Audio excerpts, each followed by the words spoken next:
Bonjour à tous, Joan Moba, Sunésis Center. Nous voyons encore des taux de divorce élevés. Rien qu'en France, il y a en moyenne chaque année plus de 90 000 divorces. Ça veut dire des personnes brisées, des personnes qui se sont trahies, mais aussi des enfants désemparés qui vont peut-être grandir avec une mauvaise image en fait de l'union ou du mariage. Et tout cela aura un impact donc dans la société dans laquelle nous vivons ou bien dans la société future. Donc c'est pour cela qu'il est nécessaire d'avoir un bon conseiller de couple lorsqu'on est en difficulté. Et un conseiller de couple n'est pas seulement là pour les temps difficiles, non. Un conseiller de couple est aussi là pour aider un couple à aller plus loin. Voilà, parce qu'il y a de l'espace. Quelqu'un disait que la chambre la plus grande dans le monde, c'est la chambre de l'amélioration. Voilà, donc on peut toujours améliorer, on peut toujours aller plus loin. Et aussi, un conseiller de couple aide les personnes à se préparer au mariage.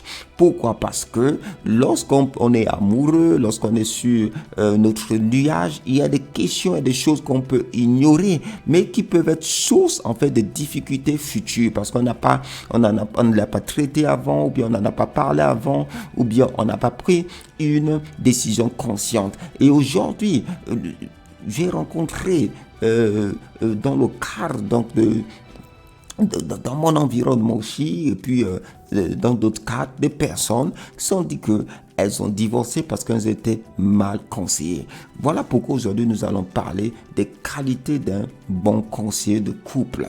C'est quoi un bon conseiller de couple? Bon, pour cela, on va aller voir dans la Bible, il y a des versets très intéressants. Par exemple, dans 1 Timothée chapitre 3 au verset 12, il est écrit: les diacres doivent être fidèles à leurs femmes et bien diriger leurs enfants et leur propre maison. La version du Semeur dit que les diacres soient des maris fidèles, qu'ils assument bien leurs responsabilités à l'égard de leurs enfants et de leur famille. Donc ici, le conseil qui est donné tout simplement, c'est: est-ce que ce conseiller-là gère déjà bien sa propre maison? Est-ce qu'il gère bien déjà son propre couple?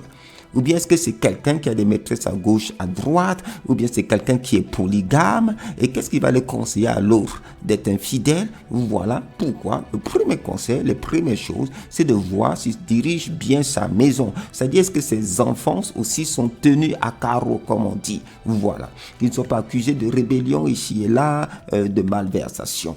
Voilà. Donc, on va aussi voir dans un titre au chapitre 1, donc au verset 5. Donc, voilà les instructions que l'apôtre Paul laisse à titre. En fait, que des anciens, donc ici on va parler de conseillers, soient des hommes irréprochables, fidèles à leurs femmes, dont les enfants soient croyants et ne soient pas accusés de débauche ou insoumis. Vous voyez ici, ça appuie encore cette idée qu'il doit être irréprochable, irrépréhensible, particulièrement dans la gestion de sa maison. Vous comprenez? Fidèle à sa femme. Et ses enfants soient dignes de confiance, c'est-à-dire qu'on ne puisse pas les accuser d'inconduite et d'insoumission. On continue. En effet, en tant qu'intendant de Dieu, il faut que le responsable soit irréprochable. Il ne doit pas être arrogant. Donc, ouais. Il ne doit pas être quelqu'un d'arrogant. Il ne doit pas être adonné juste à son propre sens. En fait, dès qu'il s'est fait son idée, il s'est dit voilà. Non, il doit chercher la vérité. Il doit chercher le bon sens des choses. Il ne doit pas être colérique. Ok, batailleur, battre sa femme, etc. Non, si vous avez un conseil dans ce sens, on dit non, c'est pas la qualité d'un bon conseil. Il ne doit pas être adonné au vin, buveur. Ouais. Il ne doit pas être violent ni attiré par le gain malhonnête. D'accord? C'est pas parce qu'on conseille quelqu'un d'aisé et maintenant on va chercher à avoir certaines faveurs, etc. Non, il ne doit pas être attiré par le mauvais gain. Hein? Pas juste la reconnaissance pour lui-même, non. Il doit au contraire être hospitalier, vous voyez, ami du bien, réfléchi, juste, saint, maître de lui. Vous voyez, ça c'est au verset 8. Il doit être au contraire hospitalier. Donc, il doit aimer la compagnie des gens. D'accord, pouvoir accueillir les gens. Si on suit des personnes, on doit être capable d'ouvrir sa maison à ces personnes. D'accord, les accueillir lorsque, voilà, c'est possible ou bien des fois lorsque vous rencontrez. D'accord, ami du bien. D'accord, réfléchi, c'est-à-dire sage. Il doit être modéré. Ok, modéré, juste. Saint, c'est-à-dire pieux, attachant attaché à la sainteté, quelqu'un qui combat le mal dans sa vie. Vous comprenez? Voilà, ça ce sont les qualités d'un bon conseiller. Il doit être maître de lui. Il doit être maître de lui. Il doit se maîtriser. Maîtriser son propre corps. Maîtriser ses désirs. C'est-à-dire, il doit être tempérant. Il doit être maître de lui. Et on va aussi voir au verset 9. Attaché à la parole digne de confiance, telle qu'elle a été enseignée, c'est-à-dire ça doit être quelqu'un d'enseignable qui continue à progresser, qui continue donc à se former. Vous voyez, afin d'être capable à la fois d'encourager les autres par la saine doctrine et de réfuter les contradicteurs. Donc vous voyez, afin qu'il puisse encourager les autres, il doit être attaché à la parole de Dieu. D'accord? Il doit être attaché à la parole de Dieu. Et pourquoi? Parce qu'aujourd'hui, effectivement, à cause des difficultés qu'il y a eu dans des couples et tous les divorces, il y a effectivement eu des propositions dans la société, comme les PACS, par exemple, les unions libres. On peut même avoir un certificat d'union libre.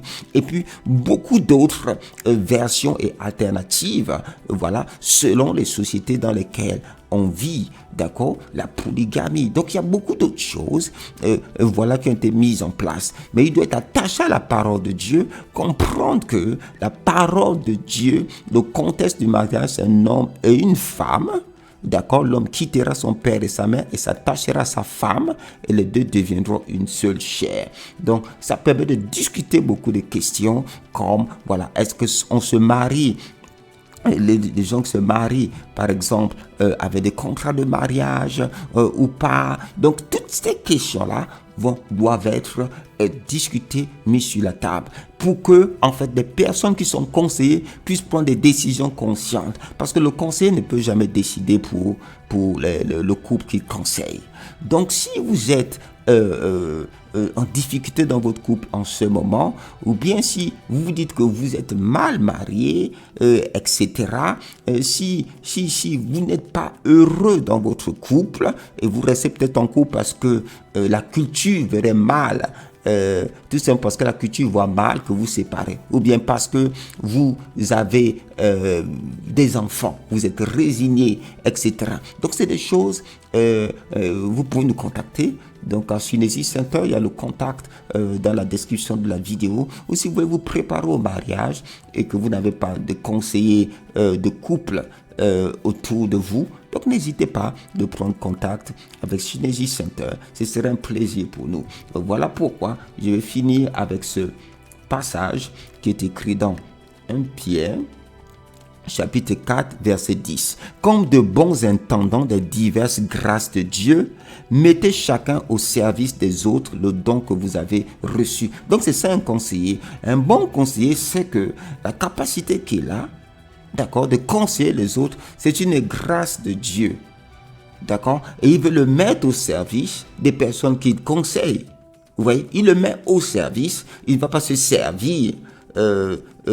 Il va pas se servir dans la vie donc du couple qui conseille. Il sait pas parce qu'il va chercher une reconnaissance comme étant expert. Non, il a déjà reçu une grâce infinie.